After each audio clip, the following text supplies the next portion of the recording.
Good morning and welcome to the Good Builder podcast. Today, I've got a very special guest, and it's actually someone that we kept our eye on years and years ago, and for years when I worked at GJ Gardner Homes. Very interesting building company with a very rich history here on the Sunshine Coast. One of the best reputations, and they now have some fresh young blood who's been there for a long while, but now he's heading it up. And it's an absolute honor to have him on the podcast. Introducing to you, Alex Dwyer from Dwyer Quality Homes. Mate, you don't know how long I've been wanting to speak to you. How are you?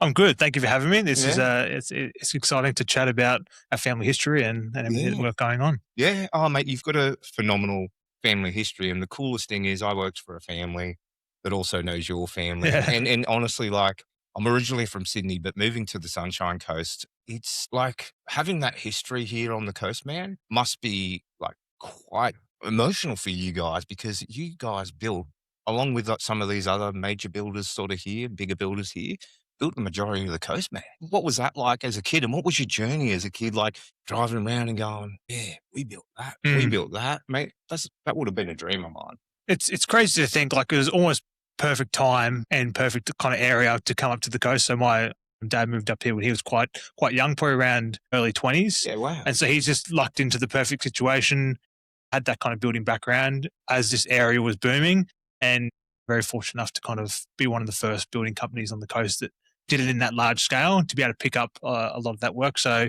yeah, driving around when I was kind of at the age he was when he came up here, to see all the houses that he's kind of built in the area and helped kind of develop the Sunshine Coast to what it is today. Very different to what it was back then, I'm sure. And that's why a lot of people kind of move away after having that. But then the same types of people are coming in and kind of relocating and migrating to the coast. And that's now the next generation that we're looking to build for. Yeah. Well, yeah, as I said, mate, like, Alex, it must be really cool. And, right now we're even sitting in PJ Burns' old office, Rick Burns' old office. Yeah. So this is why I'm so pumped for this podcast, man. I have Alex Dwyer sitting in my studio, like absolute legend, Dwyer Quality Homes. We're sitting in Rick Burns' old office, and I work for GJ Gardner Homes. It's just got everyone, isn't it? It is, mate. It's ticking all the boxes. It's ticking all the boxes. 3 great builders. But, mate, yeah, your story. So when did you get into the company? How did it all start? You must have been immersed in it as a kid. Definitely immersed. Yeah. I wouldn't say that, like, kind of when I was in my late teen years, that I had any real ambition of going, this is the job that I want and I'm going to strive for it. It was just kind of like, well, I didn't really know what I wanted to do. So obviously I had some sort of interest in construction. I've learned a lot during my time growing up of building stuff randomly, like in the garage. Obviously I did a lot of the stuff in school, all the construction stuff. So it was still sitting there, and it was always an opportunity to go through. As most people do when they graduate school, they go through their little phase where they don't know what they want to do. They'll just... perfect place to just drive around and be a kid, essentially. And then life hits you pretty quickly. You got to start to do something. You can't just drive around the coast and cause a muck and go out to uni nights and all that type of stuff. So I started to do a little bit of stuff in the business. So I was helping out with a bit of IT, just being young. You kind of understanding. Yeah, you understand a bit of technology just kind of growing up being this age. So I went in there, kind of gave them some assistance, did things here and there, a bit of a boy Friday. So if anyone needed labor, I could go help out and do a bit of laboring, or love it, man. setting up a computer or kind of doing anything like that. So I got a bit of an understanding of the business at kind of multiple different ends. Did that for a few years, and then it got to the point where it's like, okay, well, do you want to actually do a bit more work in there? So I took over quite a bit of the systems and the, when I say that, I mean like computer system maintaining and making sure our database is clean. And then really cool. It's something that builders don't do. It's crazy. I've heard some stories, and it's like, well, when I got to GJ Gardner, it wasn't done real well. Yeah. It was something that we implemented, and huge builder, franchised operation, but yeah, mate, didn't have something from the top pushing down.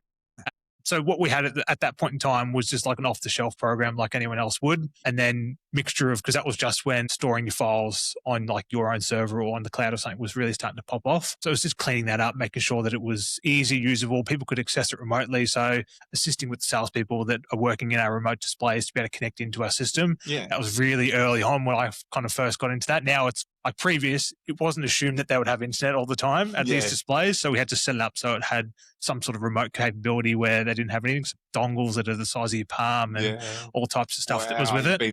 And now I've been through the full thing. So when I kind of came in, I obviously took over the computer stuff, and then it was like, well, we built this legacy program back in the early 2000s, like pre-GST, of our Right. full estimating system, full kind of jobs, orders, accounting. That all got made in-house by a bloke that just like me had a passion for technology back then. What?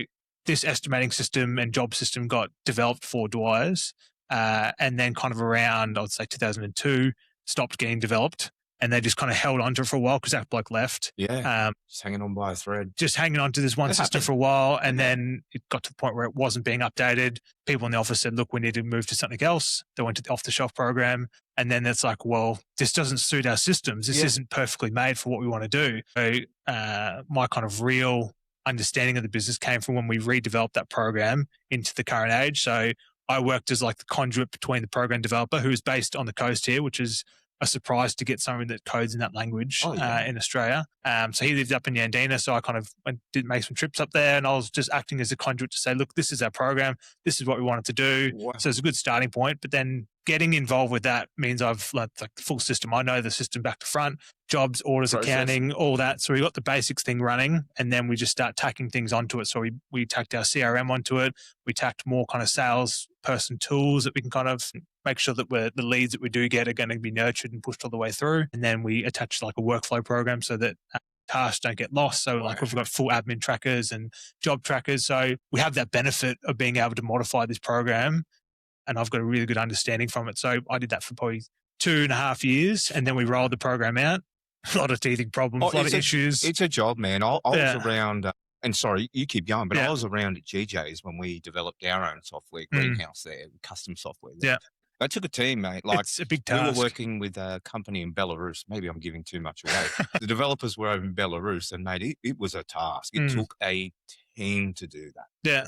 And obviously that's a larger scale. Like GJ is not a small operation. Yeah. But it was just me and this one bloke. Yeah, but still, man. And you get such a good understanding of the entire business, how it runs, how you should communicate. Obviously, there was a really good skeleton there of what the system already did, but that skeleton doesn't always comply to what things or how things are done currently. So it was quite the process, big learning curve, especially when it got implemented. Yeah, a lot of teething problems, stuff just like obviously wasn't working. So that was like a year of kind of proper teething problems. Yeah, and then once it was kind of at a good stable point, we could then just keep building on it, and that was kind of my role in there. Halfway through that point, I kind of took over a bit more responsibility for like the group that surrounds the full business. So we've got retirement villages, we've got our kind of spec operation that we run to kind of keep jobs flowing through, acquiring land throughout Sunshine Coast, kind of North Brisbane. I took over that because we still had a general manager that was operating at that point. And then kind of got to a few years, that general manager didn't particularly like the role anymore, wanted to kind of step away from a bit of responsibility. I said, well, like you're a great fit here. Like you've been with us since the early 2000s as well. Can we kind of keep you on board? And he's still with us. He's our estimator now. So he's still using that system, which is really good. And then that was end of 24. So 25 was my first year. He kind of thought the same thing, but like I've been in there for so long that I could probably do that job with all the group stuff, as long as along with running all the people and the operation in there. So it's been really fun. I kind of gave myself a few months to see how it would go, with the possibility of saying, look, if my workload's too high and I can't kind of dedicate enough to it, then I'll look to get someone else. But it's been really good. Like the culture that's been set up in that business over the 40 years has been fantastic. Like it's a really good culture to go in there. People obviously like working in there, and I like working in there, and getting some good feedback from people. So it's really exciting. Oh, I was blown away, mate. That is so cool. That is such a cool story. And it, that was the thing, even though you're part of the family, mate, you did the hard yards, learnt the business. And I'll tell you what, there was one other thing. I just had a podcast this morning, actually, just before you came in, Alex, and I talked to this Danish Nordic construction system guy from Sweden. I was going to say Daneland, but he's in Sweden. And he said to me, I said, what makes a good builder? What do you reckon? And he said to me, and I like the way he thinks, actually. And he said, beside the craftsmanship and all that stuff, which he's a systems architect. And maybe he didn't, I know that sounds like a role and a position in an IT crew, but he didn't sort of mean that. He meant, they're looking at systems of the entire business, how it fits together. How do you piece it together? How do you improve them? How does that communicate? What's your CRM? That all... that lays the foundation of the business to do good business and become a good builder. Information breakdown is a huge thing. You just did it, man. Yeah. How old were you? when I I started don't all care that. about age, but I'm old now. So, interview young fellas like you that Yeah. do freaking great work, and I wish I was you. And I'm like, Mm. when did you do this? Because I didn't do it at that age. So how old were you, man? When I kind of When did that? started, probably 22, but now, yeah, Oh, 29 now. So it's yeah, been quite a process, that's big learning curve. Obviously, I've got very fortunate to be able to learn from yeah. my dad as well, who ran the business for all that time before me. Starting a business on the coast when there wasn't a whole lot of people here, and you had no name to kind of rely upon. Yeah. You have to have really good business practices, especially to maintain, Oh, like to celebrate 40 years. It's a big effort. It's obviously great learnings from there, but then also the team that has been instilled in that office over there. They're really experienced, and it's not mm. just me that kind of leads in there. Everyone in there is also a leader and really good at what they do. It's cool. As I said, it's phenomenal. I know there's other Yeah, people behind the yeah, scenes, but it's I love the way you think about it. And for a community as tight, as I said, I'm originally from Sydney, been here a long while on the Sunshine Coast, but everyone kind of knows everyone. It's like a big country town. So to maintain a reputation as a good builder, particularly in this area for 40 years, is tough as well. mm, So I take my hat off to you. But mate, now you're sitting at 29, you're heading up the company, you got to respect the legacy of the 40 years. mm. But what are you thinking about how you're going to move Dwyer Quality Homes forward? What's your focus? It's got to change. Like we can't build houses like we used to. It's just not how things happen, unfortunately. Like there's a lot of learnings that have been had in that 40 years, and it's really good to kind of hear the learnings.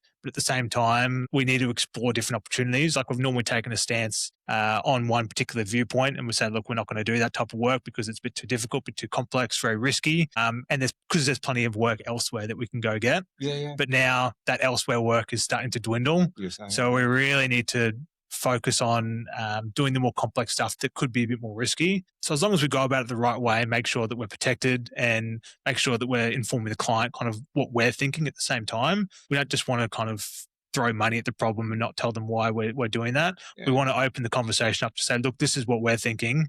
This is why we're kind of doing what we're doing.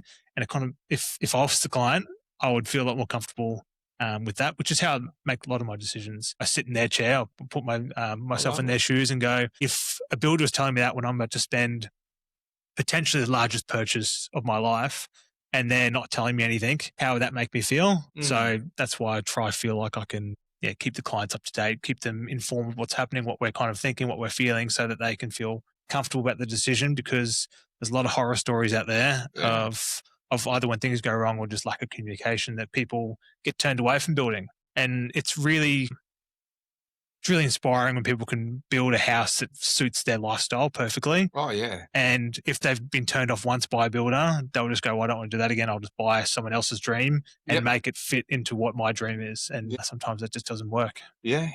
Right. Yeah, this is such a cool podcast. Like I'm just sitting here, like just listening to you. I wish you could just keep talking and I don't have to talk, because your story is amazing, and I think it's very cool. And one of the things that I'm really noticing about you, I think you may mention it, is that having that youth, is a bit of a strength. And I genuinely think it is. I think there's maybe I've said this before on the podcast, so I'm going to say it. I think there's these old school builders. Maybe I'm not splitting them into two groups. I'm just going to name two categories, and I kind of say there's this new breed. There's a new breed of builder, and there's a good builder down in Tassie actually called Kyle Zanetto, and you remind me a bit of him.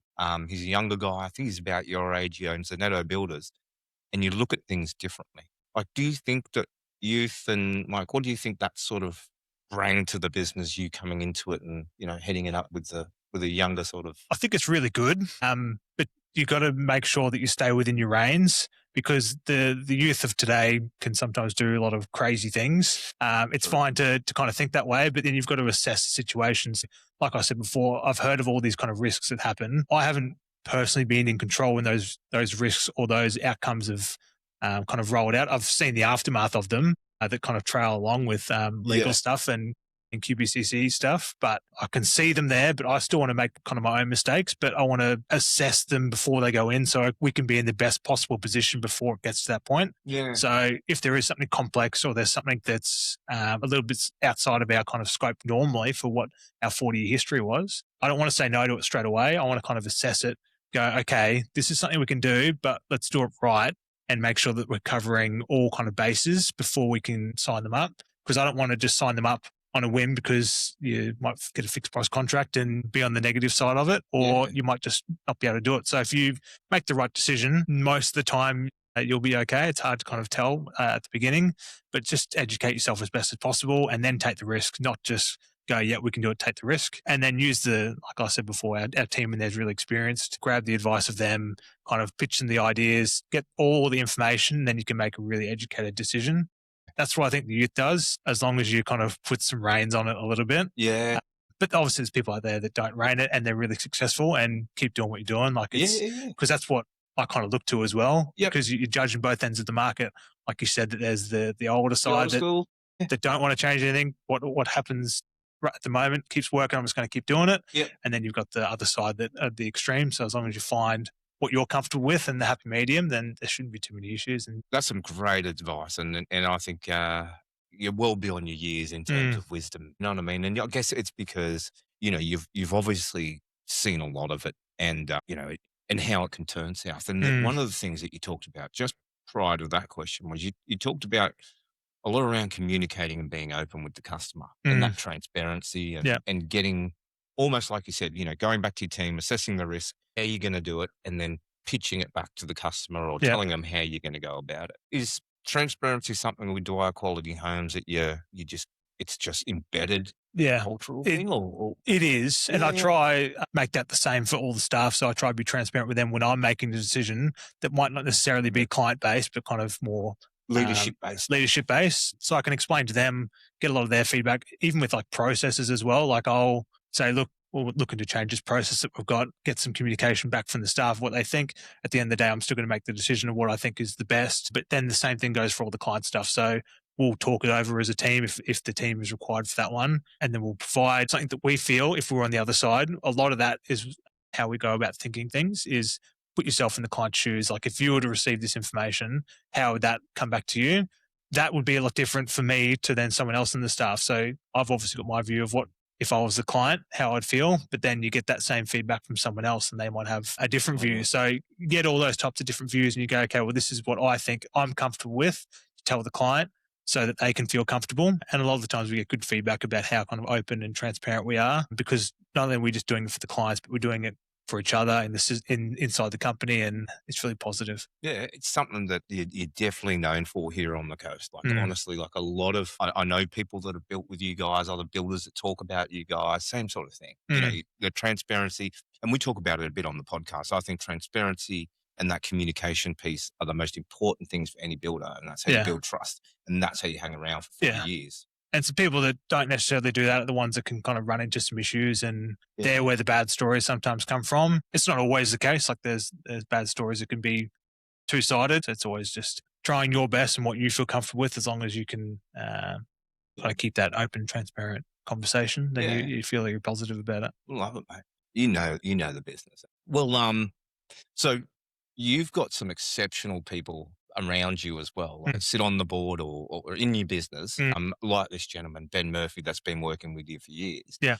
Is it important, as a business, the people and who you surround yourself around? Is that intentional, mate? We've got a really high longevity of staff in there. We've got multiple people that have surpassed 10 years. The maximum, I think, is 33 for our construction manager down in Brisbane. It's crazy. And then previous to that, the first general manager we had was there for 25 plus years. Quite easily, we've got staff in there, construction staff that have been 10 plus, admin staff also 10 plus. So like we've got people that are obviously really happy to work there, but then come with a wealth of experience. Ben Murphy, who you were just mentioning, he started as a drafty back when he was probably a bit younger than what I am now, and then moved to contract admin, did a bit of estimating, then did our orders and takeoffs, and then from that role took over general manager and then finished up in that role in 2024, but then moved back to our estimating position. So he likes working there, he likes the people in there, and it just shows that we've got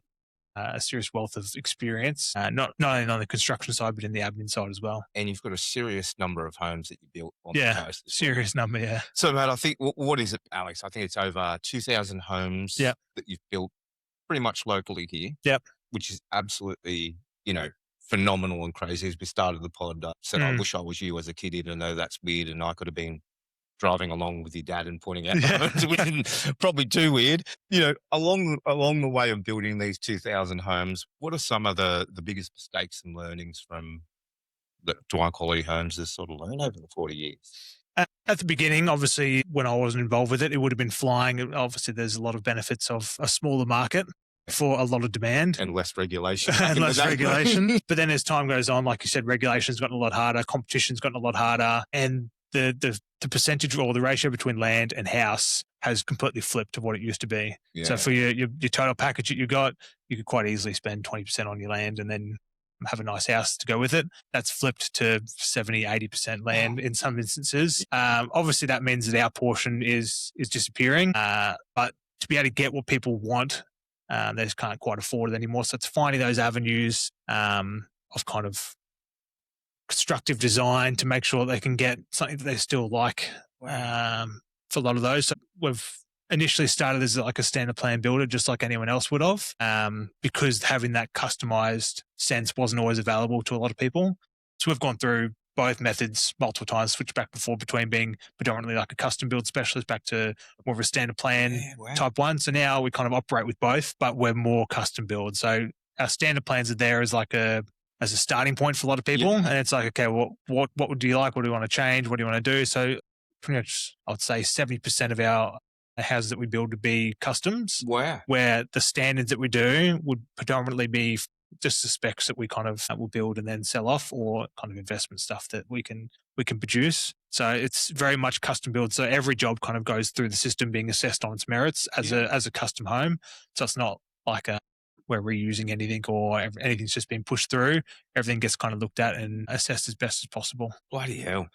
Yeah, it's what you gave away there, I think, to the builders was pretty cool. Like the way to think about, having a set standard plans that you can then use as a launching pad for your clients to customize. And because, as you say, to give that away is pretty cool, Alex, to the guys out there, because I think a lot of people struggle with the design piece, don't they? Like, and to visualize, I mean, before we jumped on this pod, everyone, Alex and I were talking, and I had a brief chat about how I tried to start a building company and all this sort of thing. And we wanted to be a large acreage builder, but it wasn't until we started to put out some plans that people started to notice us and then like a plan. And then from there, we moved into that customization, as you said. So it's hard because everyone likes something different. So you can't make 1,000 standard plans that suit everyone. So you have to have a starting point. There's going to be people out there that judge you off of your standard plans, and that's fine. You can't do anything about it,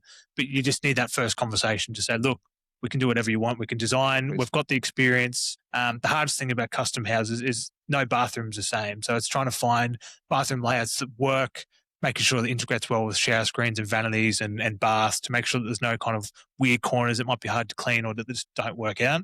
So because a lot of our plans are custom, we can kind of use that experience to say, look, this is what we'll kind of do with the bathroom. So we're providing the feedback to them. They're still obviously making the decision what they want to do. But we're not going to push you into a corner and say, no, you can't have that, unless it's something that you definitely can't have. But obviously we try working with them as best as possible. I fucking love this conversation, mate. Like, you seriously are giving so much great info, and you've seen so much over the years. And what you sort of described with like changing customer tastes over the years, what have you sort of seen with like the market? What are you seeing more broadly changing in the market in terms of, if you don't mind me asking about, not a bit deeper in your business, but like, how are you guys going for trades? You mentioned before the pod that land's something that's pretty hard. Like, land's very hard to come by. We try and advocate like government do something like stuff, putting some land out, or developers. Like, what are some of the challenges you're up against in 2026, you reckon? Land's the biggest one. It's just availability. Like, yes, there's land available, but the cost will push a lot of people out. And for the land that is available,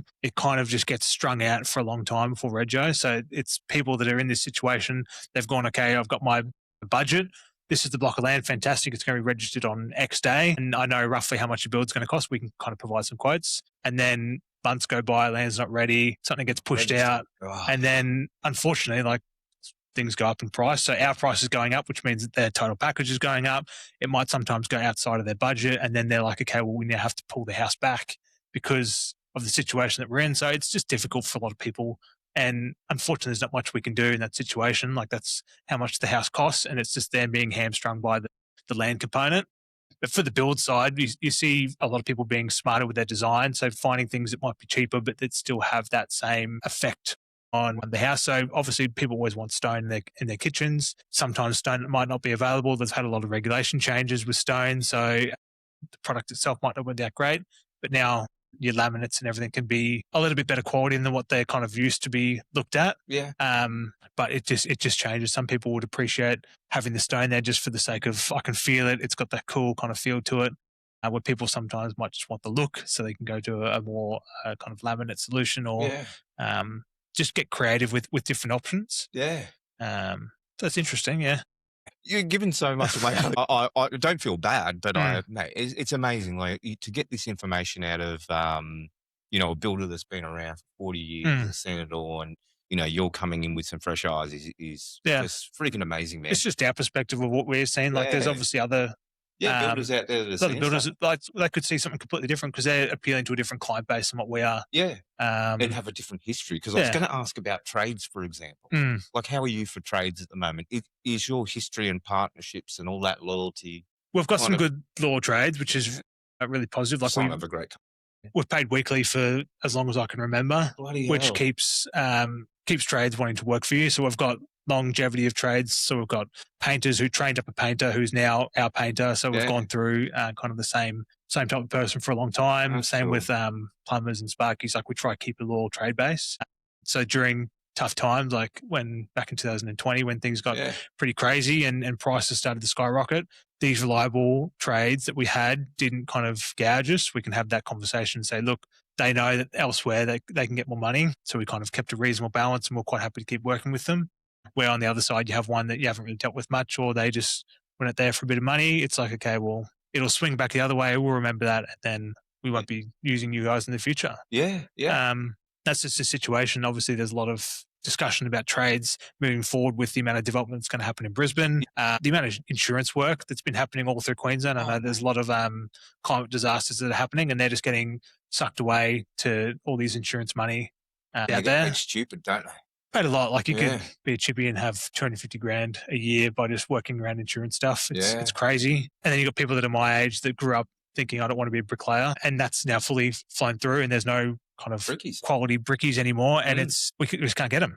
Yeah. So we're trying to find different materials now that can kind of substitute that brick. Very cool. It's hard. Like, I still think exposed brick, zero maintenance, like, it's an easy product, but there's definitely stuff that's coming through now that can kind of replicate that type of same thing with, but it's now going to have that rendered finish, which means it's not always going to be maintenance free. But if you can't get a bricklayer, or if you can and it's going to cost you too much, then that price of maintenance free external cladding is just going to outweigh itself. Yeah. What about prefabrication? What do you think about that in construction, coming from I've seen all the tiny home stuff that they kind of pick up a house and they can obviously manufacture the whole thing in a warehouse. Yeah.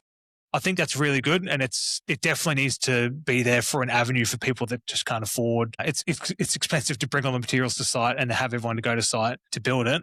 So I think there's definitely a market for it, and it should remain, because we need to be able to provide housing for these people, because they do want it. They can subdivide a small block of land. They've got parents that live on a farm, just come and plug something on it. Obviously, you need council to play ball on the other side to make sure that we can do it, but it's got its place. But for us, we're not going to go down that avenue. We're quite happy continuing what we're doing. Prefab frames and trusses is probably the extent of the prefab stuff. But technology is always changing. You got to look at, like, you see some stuff in Europe of full kind of wall systems that are being transported out that are fully clad.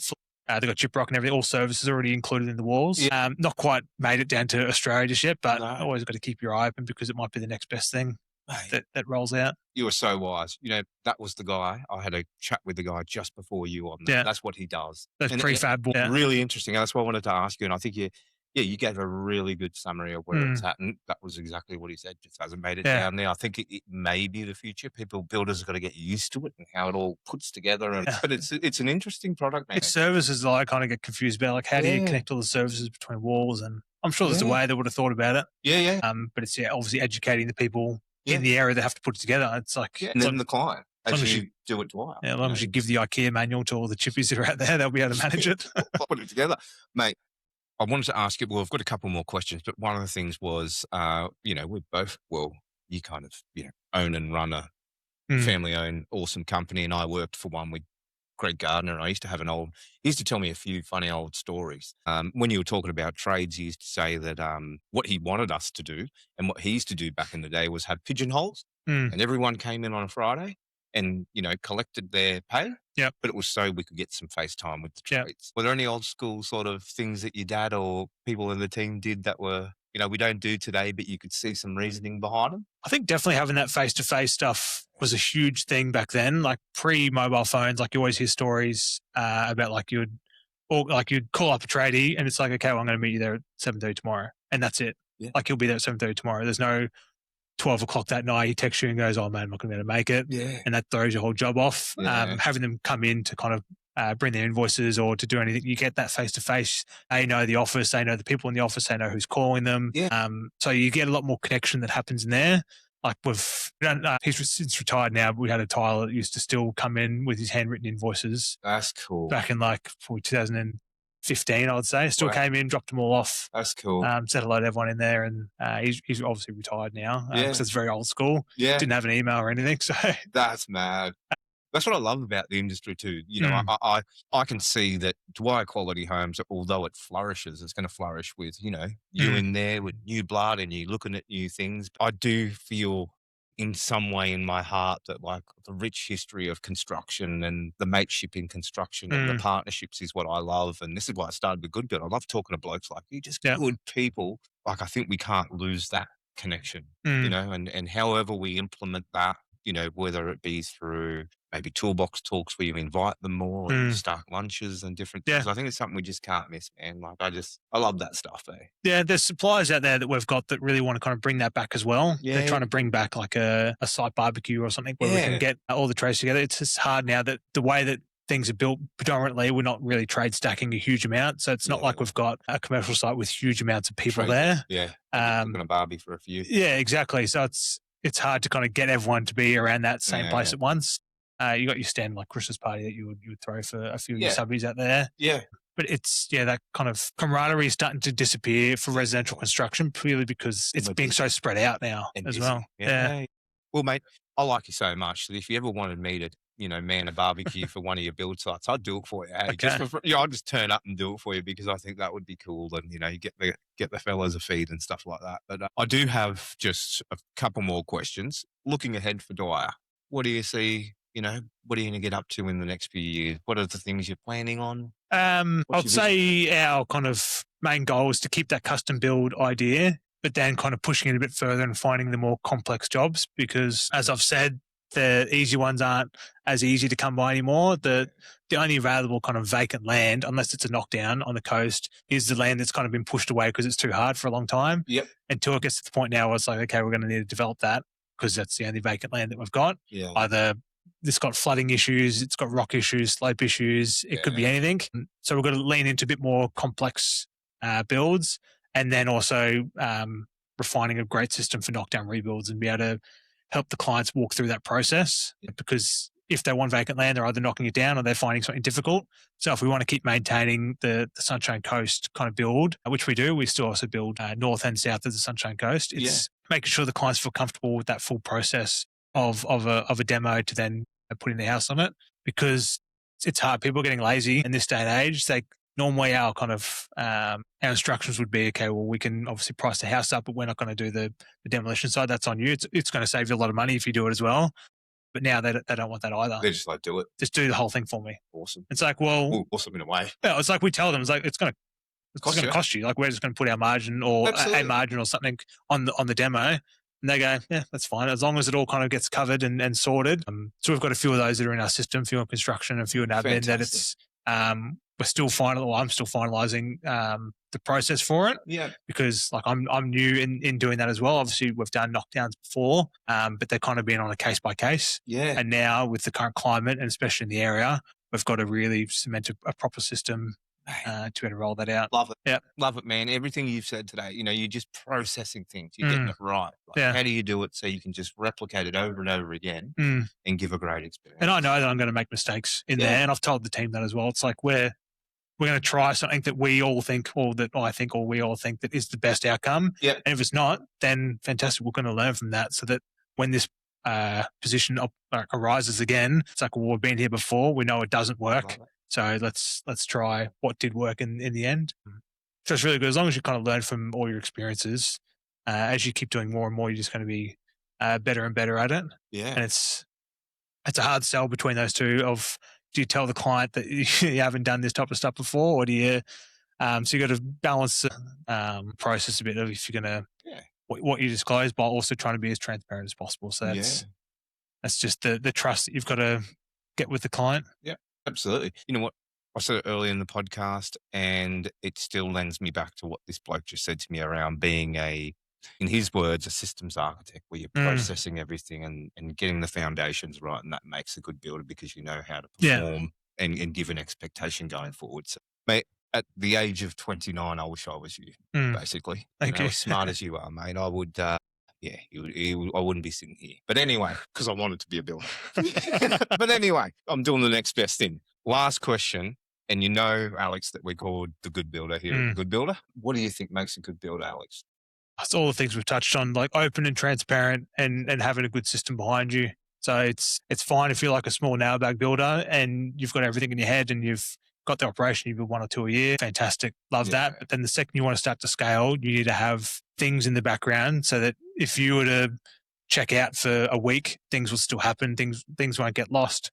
So it's having a really robust system that's sitting in behind you and just being open and honest to your clients. You can't really go wrong if you're doing that all the time. I think you're the definition of a good builder. I am so excited to watch you over the next few years, and I hope we're around for as long as you are around. I don't know about that, but we'll stick around as long as we can. But you can be sure, everyone out there, that we'll be following this guy and his team and Dwyer Quality Homes, who have been building beautiful homes for 40 years. And I love what you've done here on the coast. It makes me a bit emotional. It's weird, man, Okay.